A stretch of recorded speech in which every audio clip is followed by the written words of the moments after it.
की आपला तालुका साधारण गोदावरी पट्टा एक सोडला, इकडे दुधनाचा पट्टा सोडला, मधल्या पट्ट्यामध्ये अतिशय वाईट अशी अवस्था आहे. 2016च्या दुष्काळात त्या आपल्याकडे आल्या आणि काम सुरू केलं. बऱ्याच गावात थोडं थोडं काम झालंय. त्यांनी 78 गावात जरी काम केलं असलं, जलयुक्त शिवारच्या माध्यमातून जरी काम केलं असलं तरी ते काम अजून पूर्ण झालेलं नाही आणि अजून खूप काम पूर्ण करणं बाकी आहे.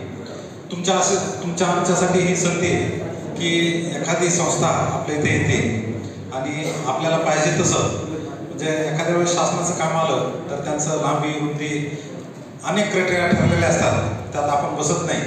परंतु आपल्या सोयीने आपल्या मालकीमध्ये एकदा मशीन तुमच्याकडे आली की तुमचीच मालकी, त्याची लांबी रुंदी खोली किती घ्यायची ते तुम्ही ठरवायचं आणि आपल्या नदीच्या आपल्या विहिरीच्या आसपासचे जे काम आहे ते आपण करायचं. तर अशी ही संधी आपल्या अजून 1-1.5 महिना आपल्याकडे दिदीचं विजन आहे की घनसावंगी तालुका पूर्ण पाणीदार करायचा.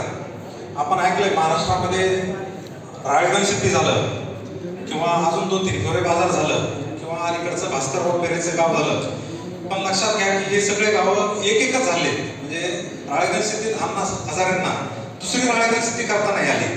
तर त्यांचं विजन असं आहे की घनसावंगी तालुकाचा पूर्ण जलमय करायचा आणि हे स्वप्न घेऊन ते इथं आलं. त्यांच्याकडं मशीनची अडचण नाही.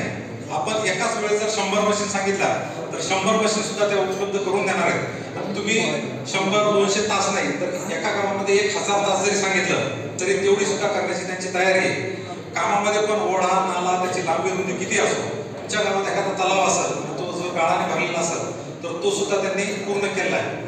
आपल्यामध्ये काही गावात तर केलेच आहेत, पण इथं मुद्दा म्हणून दादा एक उदाहरण सांगतो. मासेगावची मंडळी इथं काही आजार आहेत, त्यांच्या गावामध्ये 1000 तास पॉकलाईन चालवले, 3 मोठे मोठे बाजार तलाव आणि त्यांच्या गावामध्ये आता नदीच शिल्लक नाही. पूर्ण नदीचं खुलीकरण रुंदीकरण त्यांनी सगळं केलंय. मला वाटतं त्या सगळ्या मंडळीबरोबर आपण चर्चा करावी.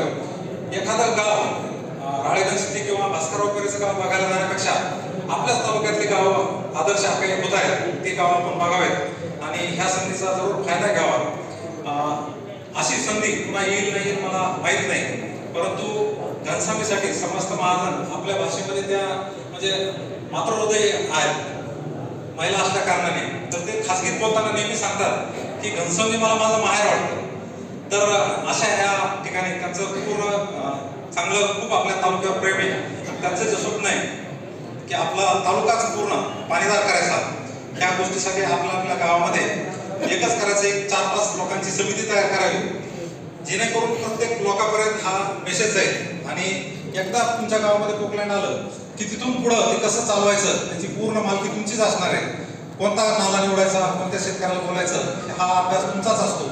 म्हणून गावातल्या 5 प्रमुखांनी एक समिती तयार केली आणि आम्हाला जर निरोप केला की आमच्या गावामध्ये आता शेतकरी तयार झाले, 100-200 तासासाठी तयार झाले, तर आपण ते काम तुमची इच्छा जितकी असेल, तुमचं गाव पूर्ण झाल्याशिवाय थांबणार नाही असा शब्द दिदीच्या वतीने देतो. आणि अजून काही आपल्या काही अडचणी असतील तर दिदी इथं आहेतच.